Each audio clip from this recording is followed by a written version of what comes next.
All right, ladies and gentlemen, be sure to stay and watch this video in its entirety because I hid the giveaway question somewhere. Now, on to this video. What's going on, guys? This is Downtime in the Ring. This time I have Chris alongside me, and we have a very special guest. Ladies and gentlemen, help me welcome the Motivate Pro Wrestling Heavyweight Champion, Below Zero Champion, and many, many more, Gino Toldyouso. Rivera, there you Woo! go. What's going on, guys? What's going on? Nice to finally be here. Thanks for bringing me on. I've got a whole mess of things to talk about. And we are happy to hear them. So, a little background.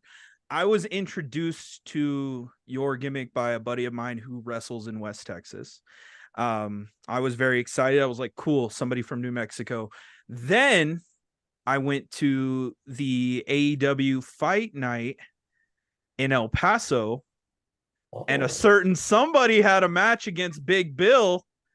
And probably what I got to say the most is you might not remember. It was dark. You were walking through the audience. You actually stopped. I said, "Hey, great match. It was awesome getting to see you. You actually spent time, talked to me about it, then went about your business, which I thought was awesome." Um, my girlfriend, she's just started getting into wrestling, and she was like, "Hey, you have that dude on your Facebook," and I was like, "I know."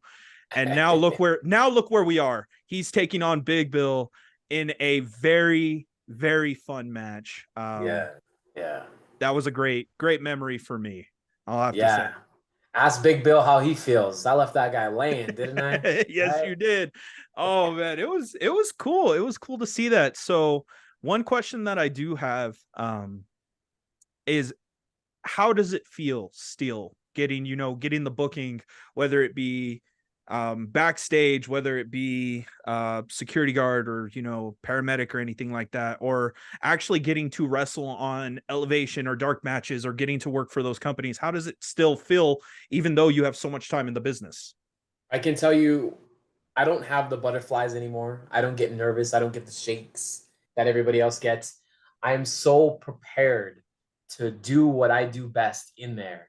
And whenever I get that call, that email, the text message, whatever it is, to hey, we would like to use you in some form of capacity, whatever. I'm I'm probably more motivated than ever. At first, it was I can't wait to be there. Now it's how do I get a job? How do I get hired? I'm not excited about seeing my favorite wrestlers backstage anymore. I'm not starstruck. It's hey, now I'm networking. I'm trying to figure out what do I got to do to get a job in this place. Whether it's WWE, CMLL, what's it called, CMLL, AAA, WWE, Impact, AEW, New Japan, anybody. I'm not there to fanboy. I'm there to get a job. I want a job with these companies. That's the goal. You know what I mean? And I've worked for WWE countless times since 2014. I've had matches with them. I've had matches with AEW, and like I said, man, it's all about getting the job for me now. The butterflies are now gone. Is that how you talk to your students? Because I've noticed that you'll take your students with you to bookings Yeah, so that they can pay their dues, which I yeah, respect a lot. yeah. um is that the kind of speech that you give them once they start getting ready, or is any of your classes ready? Do you have anybody Yes. who's ready for the independents and to make their names? Yes, guys, I have Gypsy Mac, who was recently featured on AEW. You know what I mean? She already did her match before I was even featured. She did it in January. I did mine some time ago. I've got Dante King, Ocean Avery, Tomas Silva. Gosh, I have 20 different students that are ready to go out and bang with the best of them right now. But yes, this is something that I literally preach to my guys all the time. And when they sign up to when they leave and do better and bigger things, I tell them, look, guys, I can't promise you a contract. Okay. I can't tell you that WWE and Impact Wrestling is going to hire you tomorrow. But what I can do is prepare you for the biggest job that you'll ever have in your life. And I will make sure that you are 110% prepared for what is coming, what is going to be asked of you, and what you are going to be doing in that ring. And literally, from Gypsy Mag down to my newest student, Brandon and Samantha. These guys know exactly what I'm talking about. I put these guys on the road. There's 4 weeks in a month. They're required to go on the road with me 2 weeks out of the month. It's mandatory to see the backstage, or of things, how things are ran backstage. It's not just, hey, you go out and fight. There's levels to this, Mm-hmm. and I want them to see that. Paying dues is not just setting up a ring and bringing back a jacket or two. It's literally being back there and seeing the mechanics, watching them, or them watching us call a match, put things together, show running, storytelling, what's going to happen. Like they need to see this. It's just more than just two guys getting in the ring and playing grab ass. It's literally a show that needs to be put together. And it's not a one-man show, it's a team effort. And I want them to see that. That's why they come with me almost every show. You know what I mean? I'm booked constantly from Thursday to Sunday, every single week for the last 15 years. My students are right by my side off the ropes in Albuquerque, New Mexico. They are here learning to be a professional wrestler in every sense of the letter wrestler. You know what I mean? So speaking of off the ropes, Yeah. when did it start? How did it start? And were you nervous at first? Yes. So off the ropes OTR pro wrestling classes started with me. I was looking to sharpen my skills in the Southwest. There's really not many places to go. You know what I mean? There's nowhere to train, no one to train with. A lot of these guys are just, yeah, I just wrestle on a show, and they don't get better. They don't get any looks. They don't get any opportunities. They're not making themselves better. You know what I mean? I wanted to sharpen my skills. So I found a ring and I was like, I'm going to do this alone. I don't need anybody. I can do the roles. I can do, whatever I need to do to get in ring shape. And I was approached by a fan. Her name was Gypsy Mac. And she wanted to know how she could get in the industry because the past or the four schools before her, she, tried to reach out and go, hey, I'd like to train, can I train with you guys? And they all shot her down because she was a female, because she was a woman. And I was just appalled by that. And I was like, I'll train you. I need somebody in here with me. You know what I mean? I'll train you. I'll teach you how to wrestle. I'll teach you how to bump, teach you how to do this. And you can help me and I can help you. And that started in July of 2019 before the pandemic. And we went ham and literally one showed up, then two, then three, then 10, then 15. And it kept coming. Everyone kept coming because of the things I've done in the industry.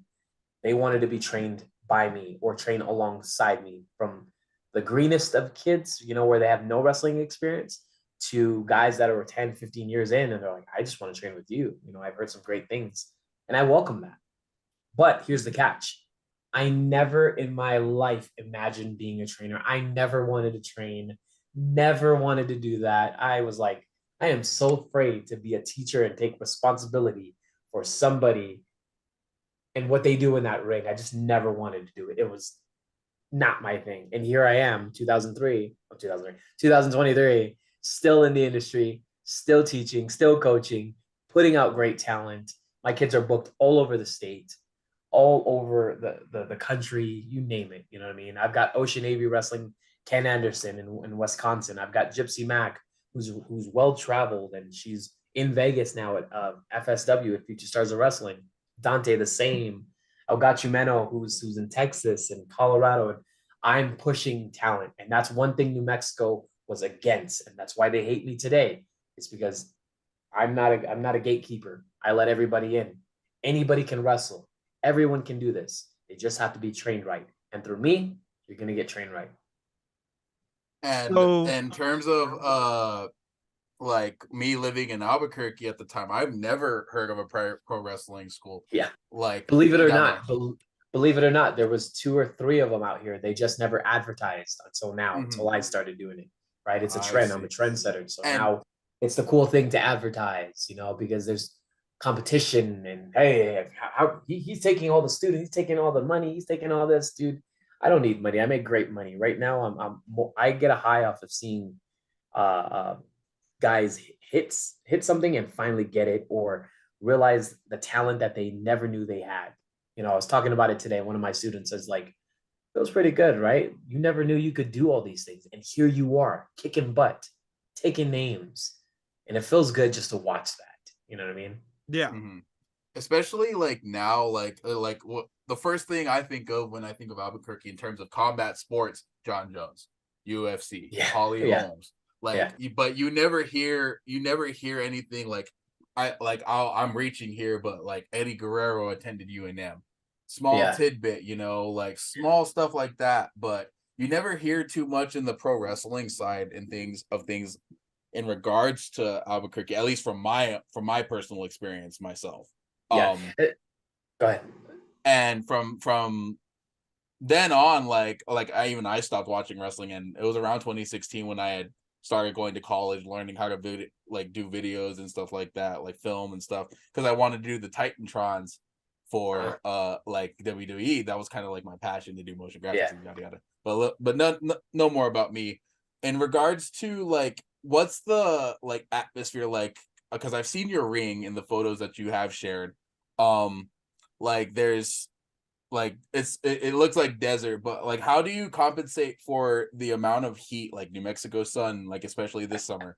How do you fare in times like these when you're training those newer students who aren't prepared to combat the heat, but also taking bumps in a ring such as that? I tell everybody it's in my template when you sign up. We train in extreme weathers, from snow to hail to dirt to wind to rain.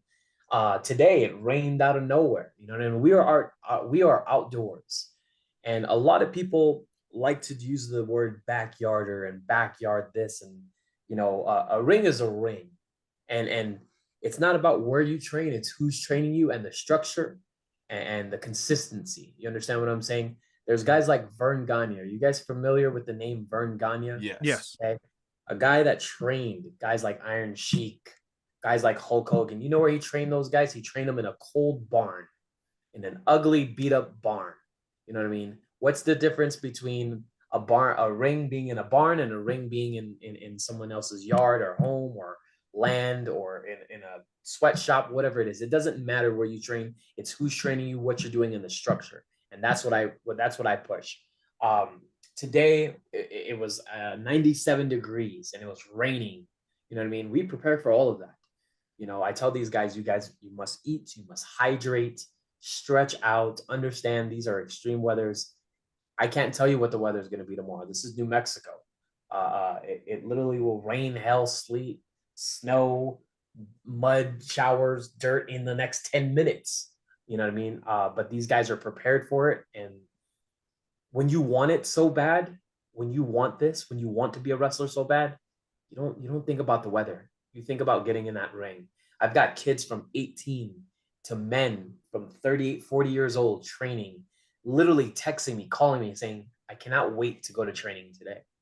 Yeah, but the weather's kind of hot. I can't wait to get in that ring, I had a bad day, I had a tough day, or a tough day with the wife, tough day with the husband, tough day with the boyfriend. But I feel free when I'm inside of that ring with you. I don't think about anything in the world other than what I'm doing in that ring. And that's what I provide. I sell patience. You know what I mean? I don't sell broken dreams, man. I sell patience and I sell wrestling. And people have fun here. Safety, we're all about it. The weather is what it is, but people want it so bad they don't care. So you touched on it a little bit, and I'm going to ask, because this is, since New Mexico hasn't really ever promoted wrestling. Yeah. Have you ever gotten any quote unquote backyard veterans who were self-taught and thought they knew everything about the world? Jesus Christ, I get them all the time. Yeah. I just got one yesterday. That was like, hey, I've been in the business for 25 years. I'd like to come and show you guys a little something. And that's fine. I take them at their word, but not every veteran is a good veteran. You know what I mean? Yeah. I always tell people, just because somebody has years on their career doesn't make them any better than you. I know guys that have been wrestling for 20 years and they've had one match every 6 months. Does that make you a veteran? No. Right? Uh, I know guys that have been in the business 5 years and have wrestled more than those guys that 20 years in. You know what I mean? Who's the veteran? The Yeah. guy that has more experience or the guy that's just hung around?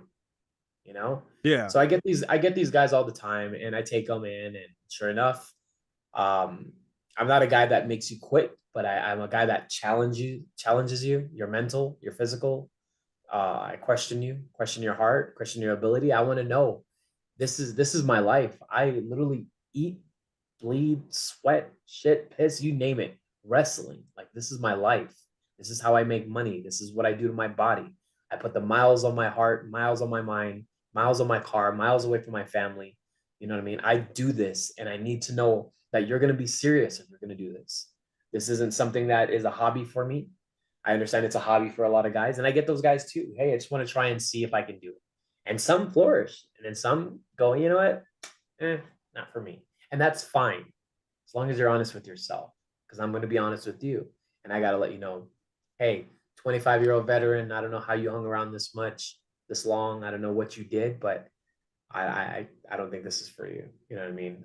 You might want to reevaluate, what you want to do, how you want to do things, because I can't let somebody just get by and half-ass things, right? They can get hurt or hurt somebody. But if they show heart and they're here for the next 6 months, they get better. Yeah, of course they can flourish. But some guys are really stuck in their ways at 25 years and they want to just do things the way they were taught. Sometimes they were taught wrong or they weren't taught at all. And that could be very detrimental to the business and who you're in the ring with. Okay. See, I really do respect that. Yeah. Because you don't, this is your brand. This is who you Yes. are. This is what they carry with them when they go to Wisconsin, when they go to California, Florida, all of that is your name. Yeah. It's on You the are the line. person. Yeah. My name is on the line. And they can say, hey, who are you trained by? Gino Rivera. Who's that? Well, I'll show you exactly what I can do in that ring and you can thank him. You know what I mean? Yeah. I've wrestled tons of guys where I'm like, hey, just throwing it out there. Who are you trained by? I don't know, Schmack 'em Whack 'em. I'm like, never heard of them. Get in the ring with these guys and they kick butt all day. And I'm like, man, you tell Schmack 'em Whack 'em he's the truth. He trained you right. But a lot of guys are stuck in a hook on names, right? I got to go to Booker T school. I've got to go to Rikishi school. I've got to go to the Dudley Boys school. I've got to go to Create a Pro with Matt because he trained them MJF. I got to go to those schools. Guys, there are really good trainers in the United States, in the Southwest, West Coast, East Coast, South, everywhere. They're really good trainers. You just got to go and feel the vibe. If you don't like this school, you can go to another one. There's 4 different schools in Albuquerque right now. You know what I mean? But no one is as consistent as me. We train every single day from 4 to 8. We're on the road from Friday to Saturday to Sunday. On the road, this is wrestling. This is what we do. We don't sit around the ring and laugh and smoke weed and drink and tell story. No, we're in that ring working, busting our butt because we all have a dream, we all have a goal, and we want to accomplish it. And I am such a dream. I'm not a dream chaser. I'm a dream catcher. I catch my dreams. I make them happen, and I make sure my students do the same. You know what I mean? I don't want them to just speak it into an existence and then not capture it. I want them to speak it and then go, I got it.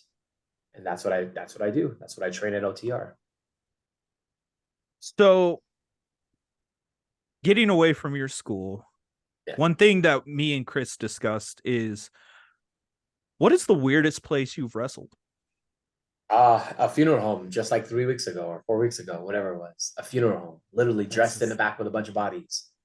Oh my God. I have a phobia of dead bodies. My brother was murdered in 2014 and on New Year's Day. And ever since then, I've developed this phobia of caskets and a phobia of just anything dead bodies. My favorite shows growing up and as an adult was Forensic Files and The First 48 and Cold Case Files, Cops, you name it. And I can't watch any of those things because of the trauma that I went through. Now imagine a promoter going, "Hey, I'd like to book you." Yeah, no problem. I take the booking. We work everything out. Where's the thing? Oh, I'll put it on the flyer. I accepted the booking, accepted the money, everything, the match, whatever, promoted it. Then I get the flyer and then, I'm not paying attention. And then I put it in my GPS. I'm driving and I'm like, funeral home. This can't be right. Let me try this again. Funeral home. What the heck? You know what I mean? And sure enough, there you see it. It's a funeral home. And it's something about that place that was a weird aura of being around dead bodies and smelling, I can't say the word, formaldehyde. Can you guys say that? Formaldehyde. Formaldehyde. Yeah, Formaldehyde. I can't Yeah. say that word, but something about smelling that and being there, knowing that there are dead people right next to you as you change into your boots and your spandex. That was pretty scary, man. You That's know, that's the such a weirdest weird place I've ever place. wrestled. That, a strip club, and gosh, where was it? In the middle of a park in Montebello, California. It was just such gang territory, such gang activity. I was there. You know what I mean? So it was Oh my God. lots of fun places. That yeah, Well, you know, funeral home and then strip club. That's just a whole 180 in itself. Yeah. well, you I've also forgot. wrestled. I've wrestled Oh, on base. That was the most awesome show ever. Like wrestling on the base is awesome. You know what I mean? Obviously, we perform for our troops, the families that live there. That is my favorite show. You know what I mean? It's in El Paso. Um, God, Fort Bliss is what it's called. And just every time I go there, it's amazing. So that's my favorite.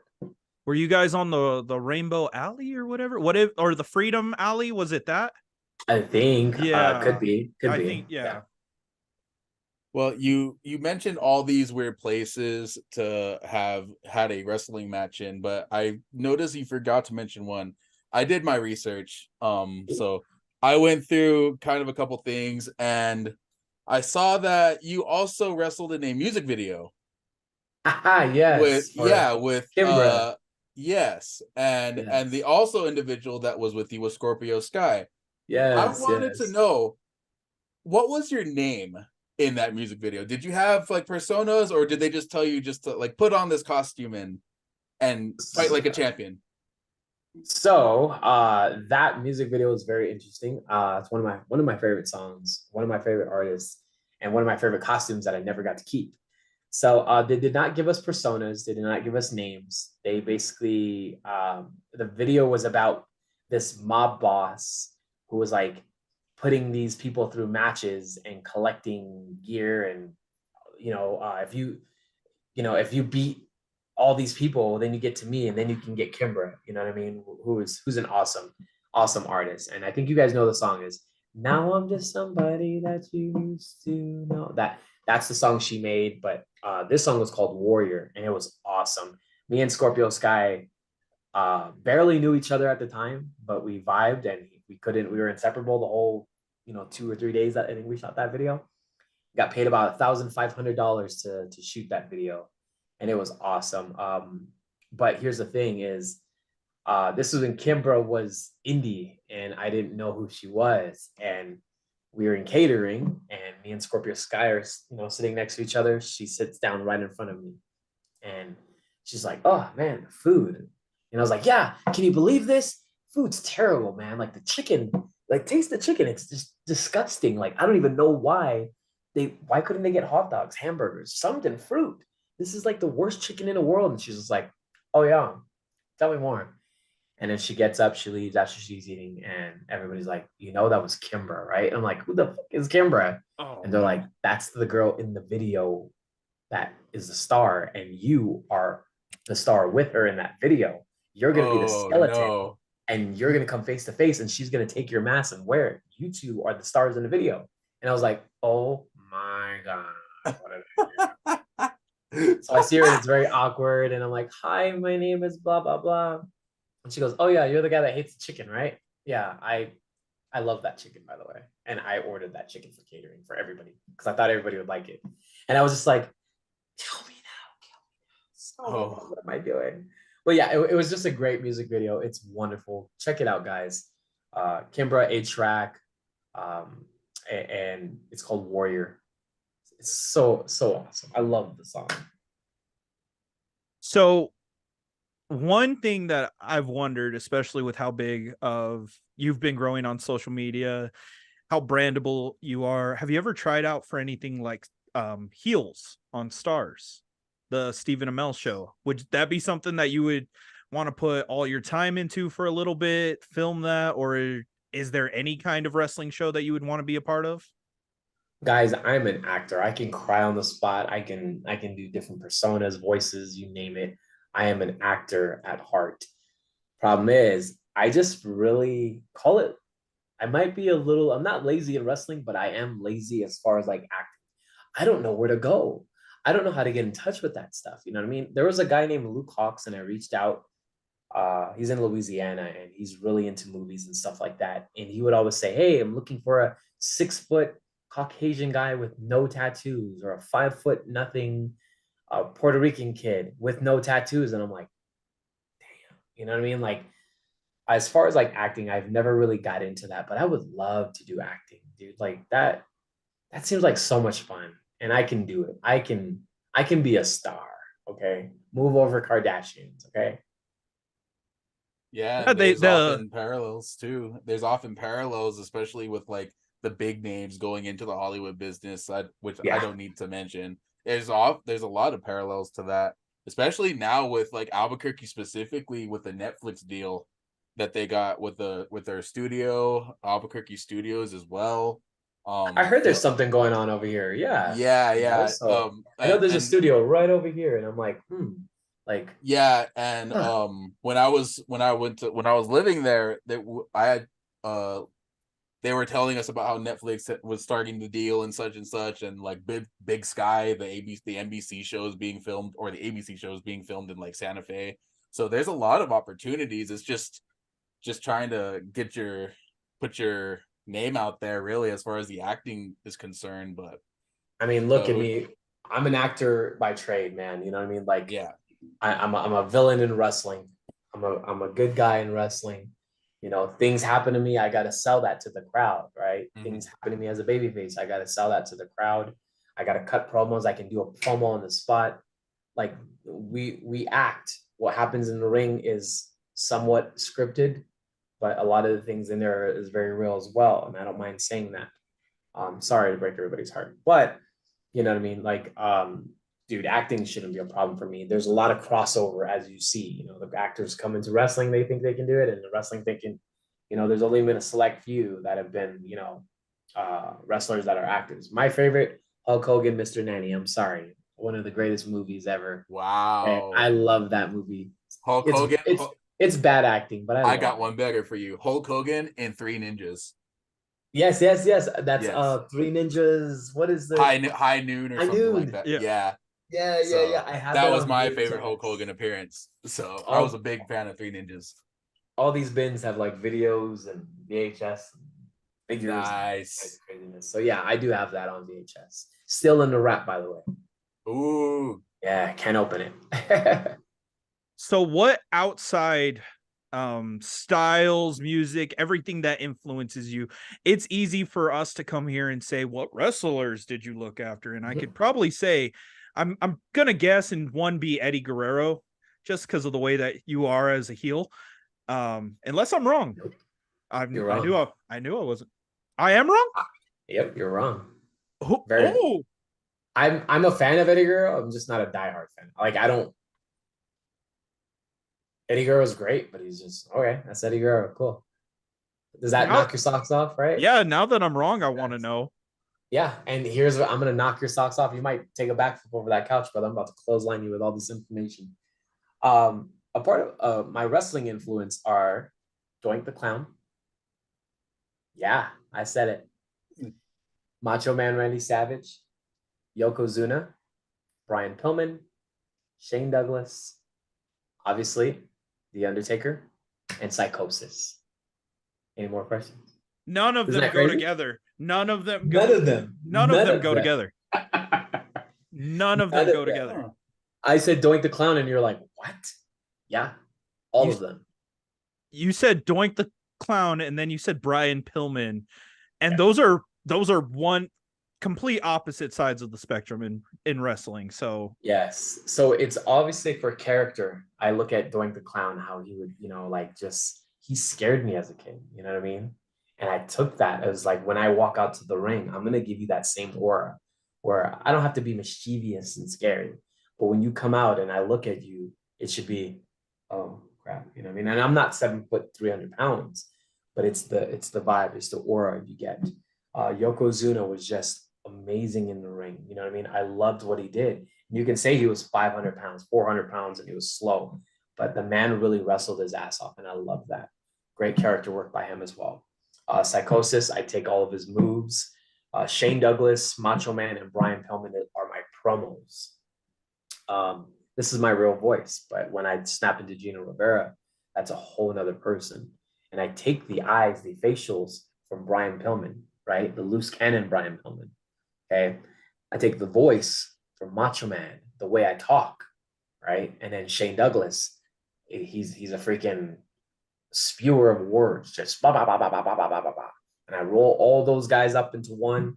And you can say, well, where does Undertaker come? Well, Undertaker is just my favorite wrestler in the world, so I gotta name him. But you roll all those up in one, and I feel like I take something from all of them and I apply it to Gino Rivera. So yeah, no, Eddie Guerrero is not one of my favorite wrestlers and not somebody I watch. And it's shocking. I've told a lot of people that, and they're like, "Are you crazy?" And I'm like, "No, no, I'm different." Yeah, now it makes sense. Now it 100% makes sense. Who Look at my work, look at my promos, look at my ring work, and you'll definitely see little things I pull from people. You know what I mean? It's Loose Yeah. Cannon, Macho Man, yeah, one of my favorites. Just I love everything about Brian Coleman, love everything about Macho Man, and I take all of that. You know what I mean? That's where it comes from. And Okay. speaking of promos, I kind of have a beef here. I saw as I was doing my research, as Asper mentioned. Why do you hate breakfast? You know what? It is the worst meal of the day. Okay. I like dinner. Dinner is like the most fulfilling meal of the day to me. I wake up every day at 3 a.m. I don't eat till 12 o'clock. So I totally skip breakfast. I'm not a cereal guy. I hate cereal, man. I'm not a donut guy. Okay. I'm not a oatmeal guy. You know what I mean? I like I like steaks. I like meats. I like mashed potatoes. I like it. I like turkey. I can eat that in the morning, but I cannot eat these toasts and biscuits and muffins. And I can't eat that. That's no. So breakfast is horrible. Sorry, guys. This is too I'm a dinner guy. controversial for me. I'm a dinner guy. I'm a dinner guy. Oh, you won't believe the heat I got for that, man. They're like, how dare you say that about eggs? I love eggs and cheese in the morning. And I'm like, see, all and right. I was like, I have to go against you on that. It's like No, I know. that's Hey, all I man. do. Don't kill That's me. all I Don't do. kill me, guys. Don't beat me up. That's too controversial for me. It is. Why? Like that's the smallest thing that it could be controversial for. I can't start my day without having a breakfast McMuffin sandwich or something. Yeah, Yeah. You know, I will be like good till 12 o'clock, literally. You like ask not even. anybody that And you live shouted. in Albuquerque. Have you not had like a Blake's breakfast burrito? Like, come Okay, I on. have, and it's very bland. Okay. You guys Oh, are hot take. Hot gonna take. kill me because I have a problem with New Mexico food. And this is Oh, a guy who's never had green chili or red chili, never had it in my life. oh no. And I won't ever do it because I'm from a different place, and I don't. We've never had that, you know what I mean? So I came here and I asked for a burger, and the guy was like, "You want chili on it?" And I was like, "Fuck yeah, I want chili. Yeah, put some. Yeah, make sure you get extra chili." I get the burger, and I'm like, "Wait, why is this slimy? What is this?" Go up to him. What is this? I asked for chili, and he's like, "That is chili." Oh, And I was like, no, I'm talking about like beans and meat, the red, orange, brown stuff, chili. And they're like looking at me like, Blasphemy. are you on crack, buddy? I'm like, no, That's where am blasphemy. I? And the guy just looked at me. He was like, Maria, come up to the front, please. We got a problem. Right? And Blasphemy. I was like, what the hell is going on? And everybody looked at me like I was on crack. You know what I mean? yeah. And I just didn't know what chili is. And I never tried it. I won't, but yeah, I've tried Blake's burritos and it's just not for me, dog. Oh, No, sir. No, sir. Oh. Can't do it. sadly. Can't do it, man.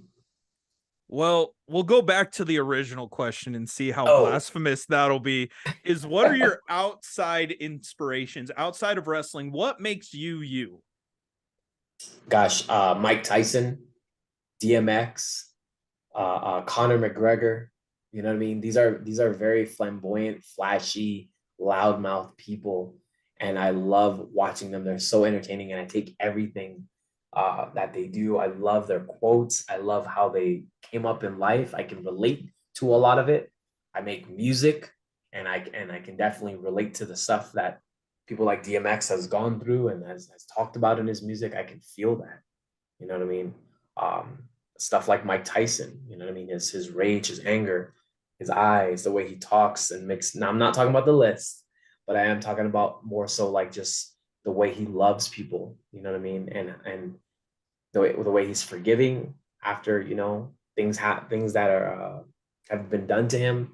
America has been cruel to that man, and just the way he bounces back. You know what I mean? And everybody loves Mike Tyson. You know what I mean? So those are the guys I'd say. I mean, there's a list of people, but right now, off the top of my head, Mike Tyson, Conor McGregor, DMX. Oh gosh, I mean, I can't even name more people right now. Those are the people. So there's a quote, and I believe it's from Mike Tyson, is everybody has a plan until you get punched in the mouth. Is that how you have your school? Everybody Absolutely. walks in thinking that they can be a pro wrestler until they're getting yelled at. Oh yeah, no, not even yelled at.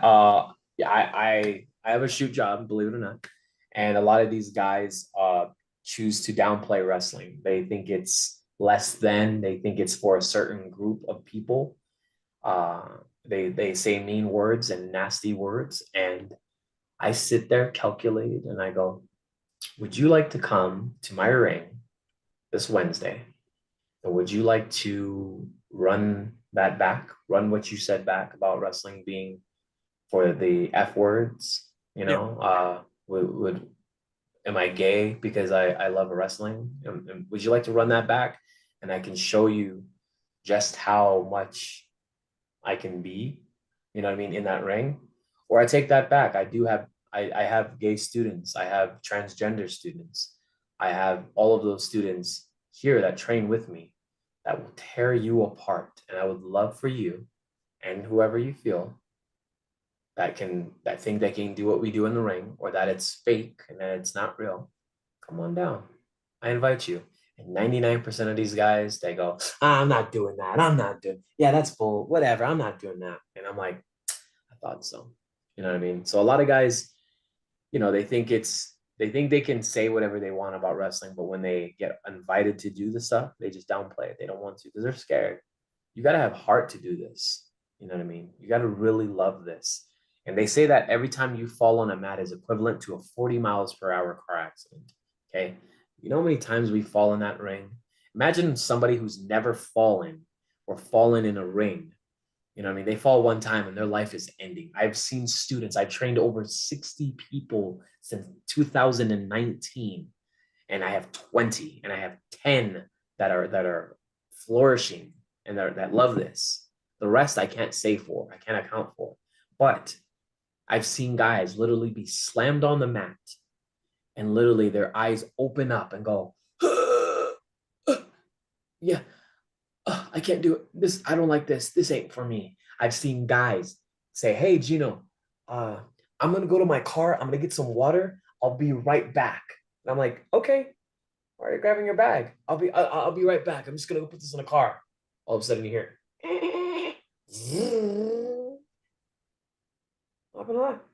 where's Bob? Oh, hey, call Bob on the phone. Hey, Bob, where are you? Oh, you couldn't tell me you quit right up to my face. Alrighty. Hey, maybe wrestling ain't for everybody.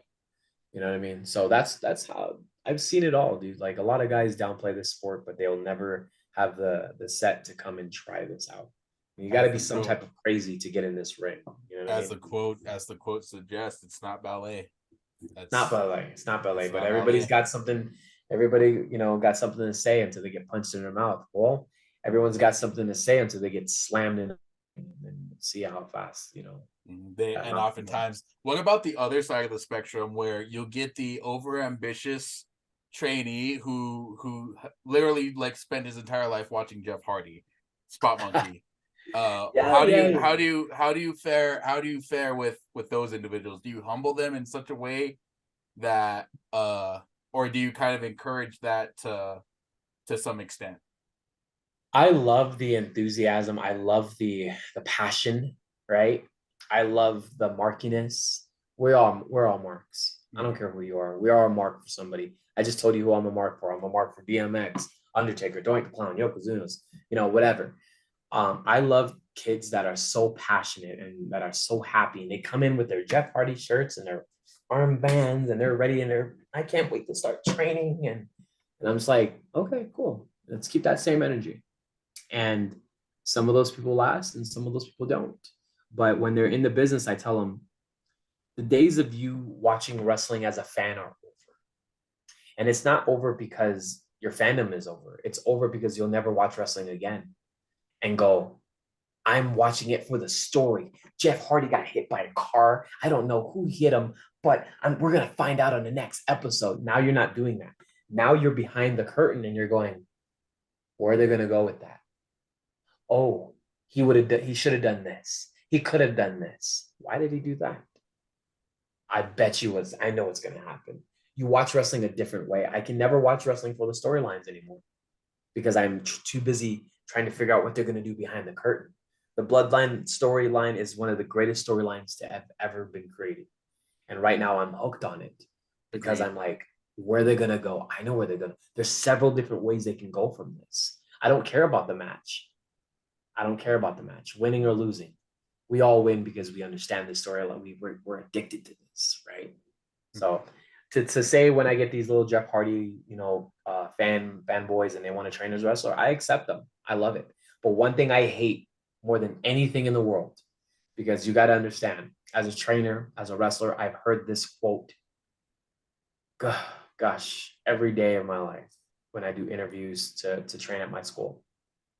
I say, why do you want to do this? Why do you want to get into wrestling? What makes you want to wrestle? And they go, oh boy, it's been my passion. This is what I wanted to do forever. I love wrestling. I wouldn't want to do anything else. And it frustrates me because I go, remember you said that, okay? Can you say that right into this camera right here? And you say exactly what you just said, because I'm going to play it back to you, okay? Sure enough, first day comes around, big slam, black bump, front bump, whatever it is. And sure enough, thank you, Gino Rivera. Man, my body can't handle this. This isn't for me. Wait a minute. Remember what you just said? You said this is your passion. This is what you live for. This is what you want to do. You couldn't see yourself doing anything else. What's the problem? It's just my body can't take it, and I'm like, all right, no problem, brother. Well, I wish you the best of luck in whatever you wanted to do. So I hate hearing that saying because it's not real. Your passion will be shown in that ring. Your passion will be shown in your heart. And it's okay to be a fan. I'm not saying don't be a fan, but you should know, hey, if you're a fan, can you really do this? Or am I happy being behind the guardrail? You know what I mean? So I hate hearing that saying. I'll literally do an interview and I ask them a question and they say that. And I'm just like, all right, we'll see. Before I used to take it in and go, all right, hell yeah, man, that's awesome. But I've heard this 60 something times and I've been down to 10 to 20 students. That's a lot of people saying that and falling off. Yeah. And it's not the training. It's because people's bodies aren't meant to fall down and roll and get beat up. This is a physical punishment that we apply on ourselves. I'm giving my body to you to beat me up. We're not in a UFC fight where I'm defending myself and I'm not trying to get hit. I'm letting you hit me. Guys, I have bruises all over my chest from today, from my students whipping my butt because I was giving my body to show them how to punch, how to do forearms, how to chop, how to give euros, right? Like, I am sore. I am in pain right now. I live like this every single day of my life. And there's not a pill in the world that can make me feel better or make me want to do, because I love this and I love the pain. You got to be a little bit crazy to do this. Mm-hmm. So don't cry. I was going to say, that's a little awe-inspiring right there. That makes me want to go to your ring, man. That's fun. That's exciting. Come on down. I have been to the school in Lubbock, right when Pro Wrestling 101. No, Rampage. Rampage. Oh yeah, Eric Grayson. He hates me. Love you, Eric. Yeah. I stopped because of the pandemic, because of the rules of New Mexico, that if they caught you, we were living next to a cop at the time. So if he had seen my car gone for a little bit, I'm sure that he would have told. But yeah. At that point, I've felt that I've worked at a show in Dias in Abilene, Texas. I've gotten to be backstage. So I see what you're talking about with, the will for people to keep going. I didn't go back because after the pandemic, I was already in a good spot. And I was like, I'll just stay and be a fan. And that's okay with me.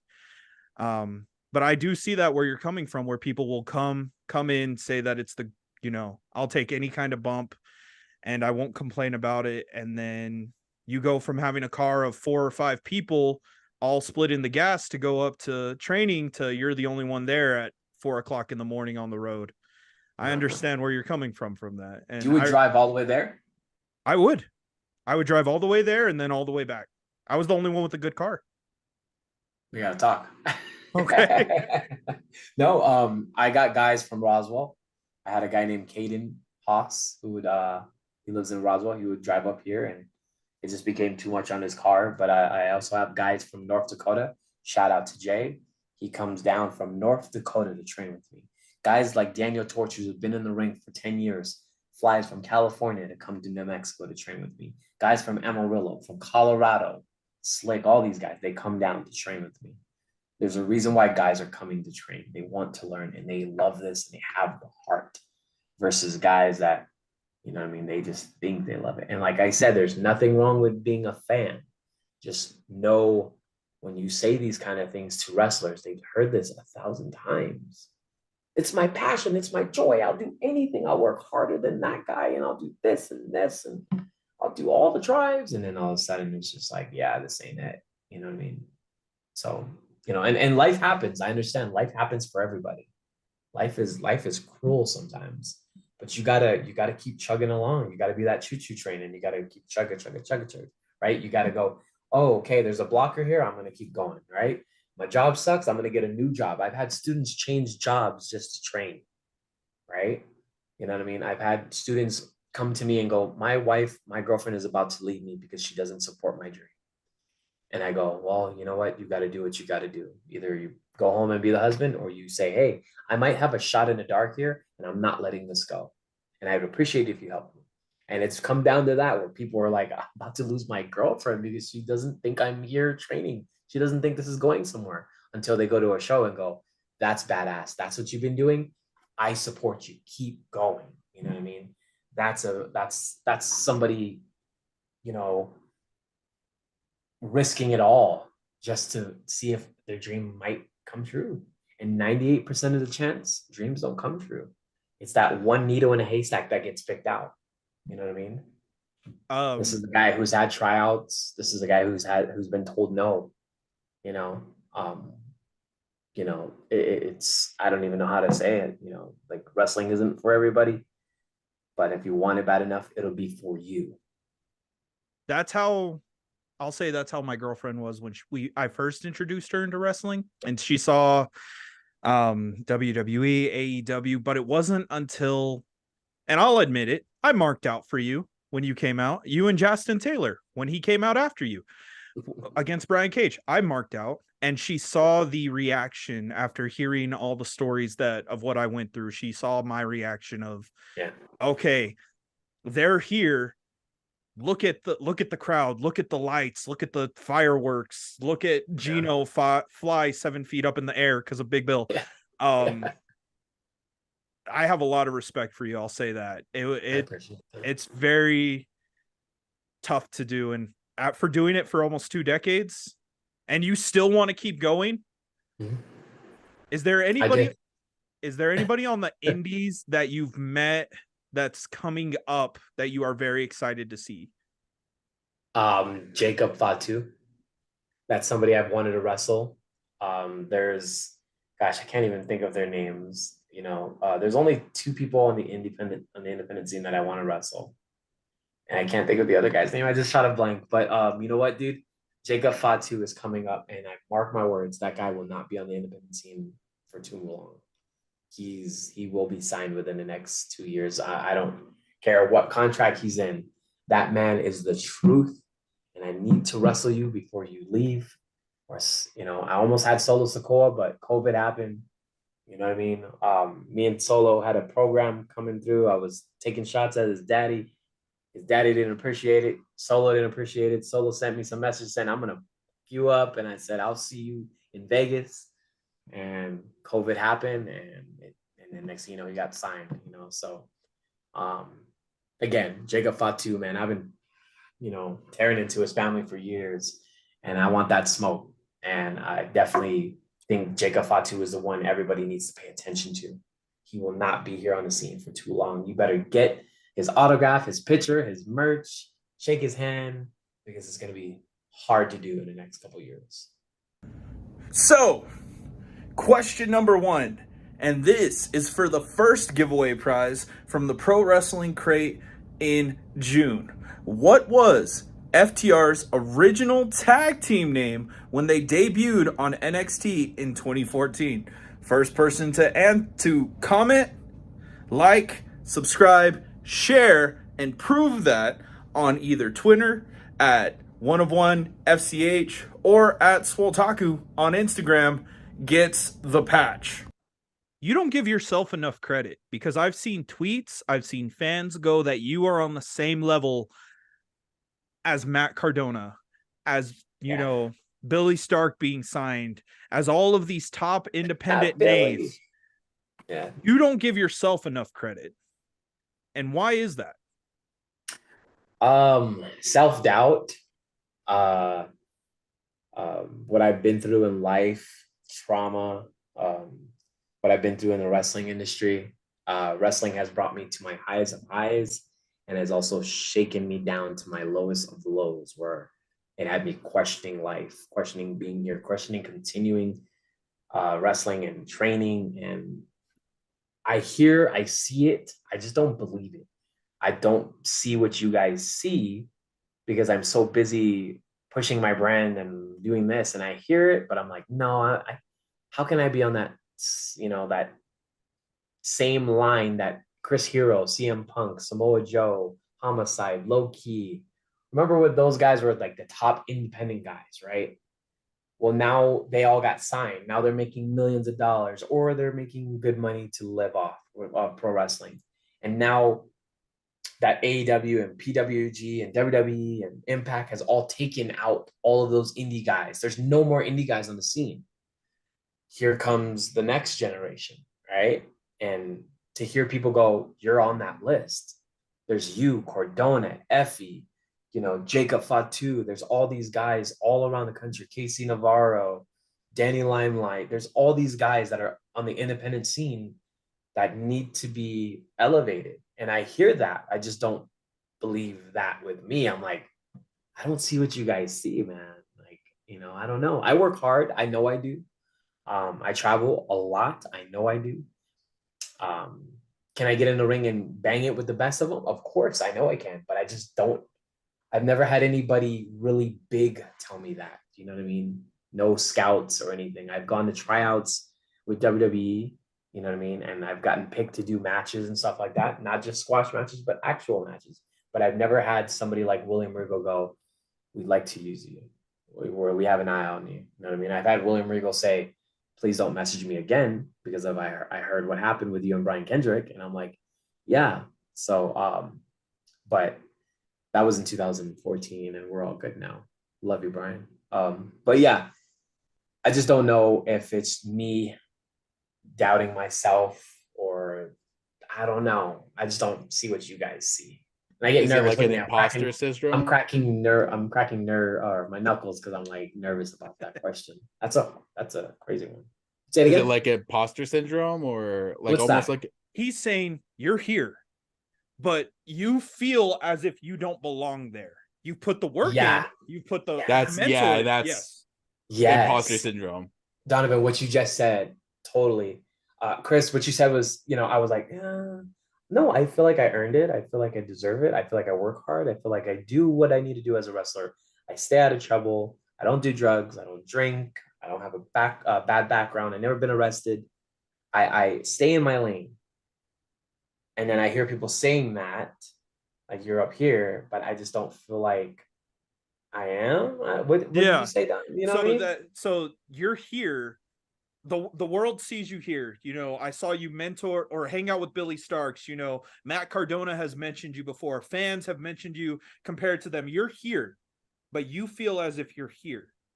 Yeah. You see your worth here, and we look Yeah. at you and we're like, oh, this dude worked for AEW.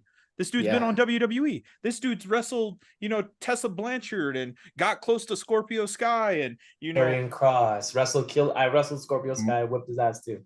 But every no, Mark but Henry. yeah, you are 110% right. You took the words out of my mouth, out of my heart, out of my head.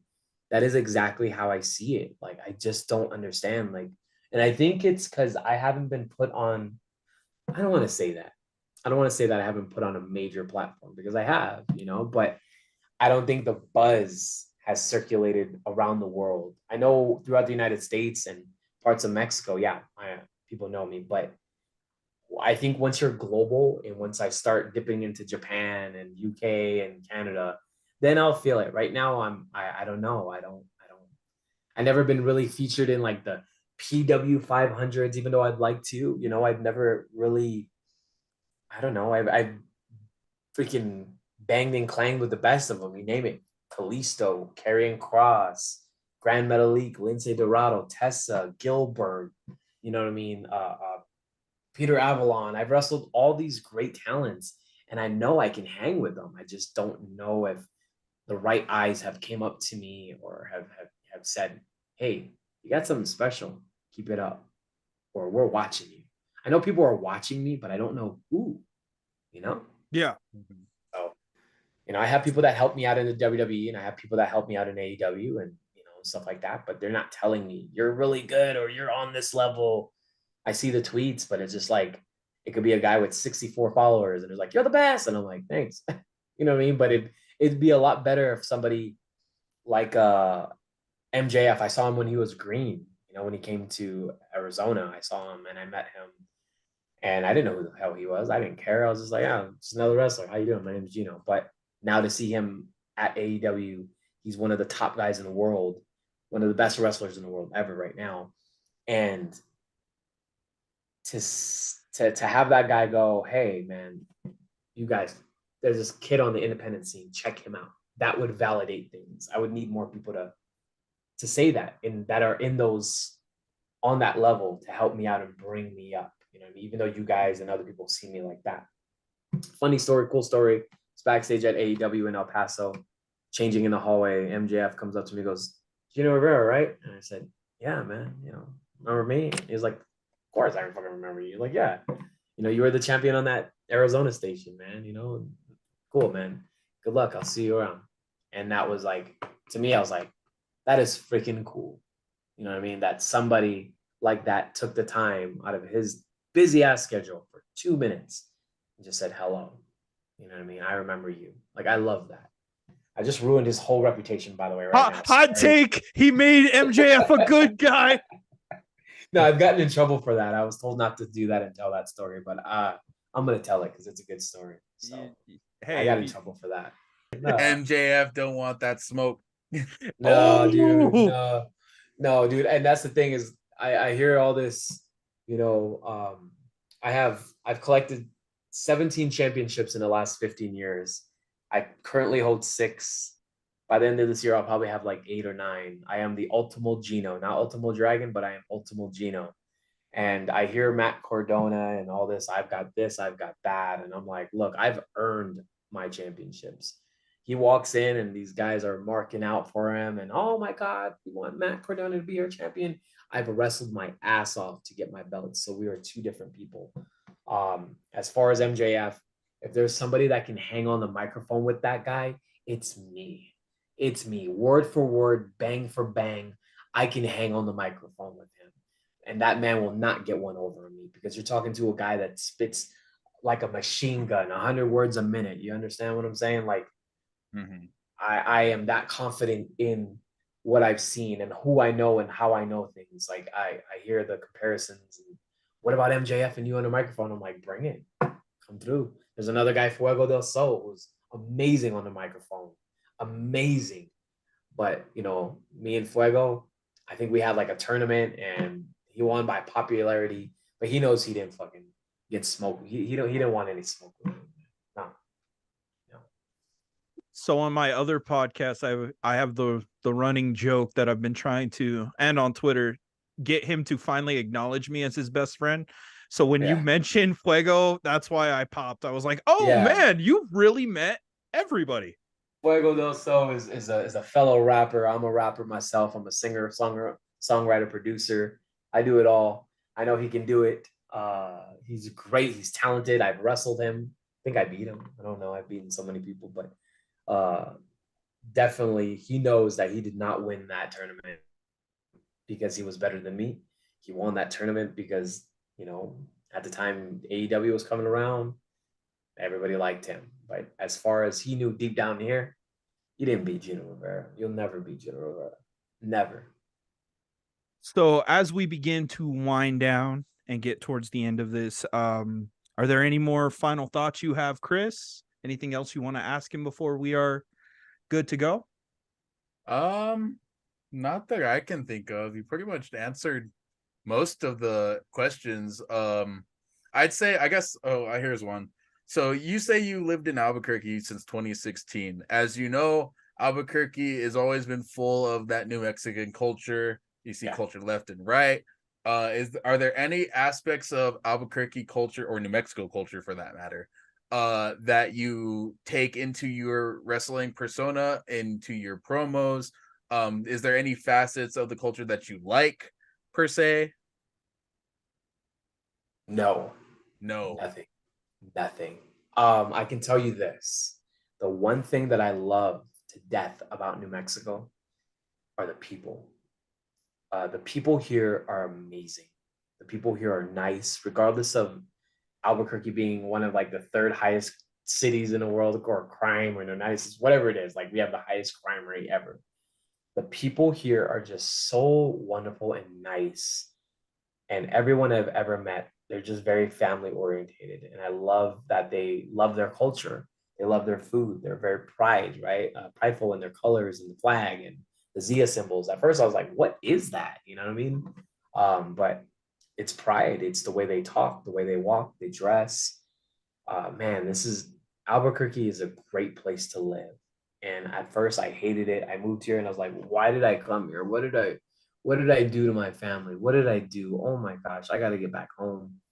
And I grew to love it. I love the state. I love the city. I love the people in it. But it's just Albuquerque hasn't really done much for my character, or I haven't taken anything, to apply it to my character. I don't say, beg instead of bag, or all crazy. I don't do all that stuff. I don't talk like that. But I love just the people that are in it.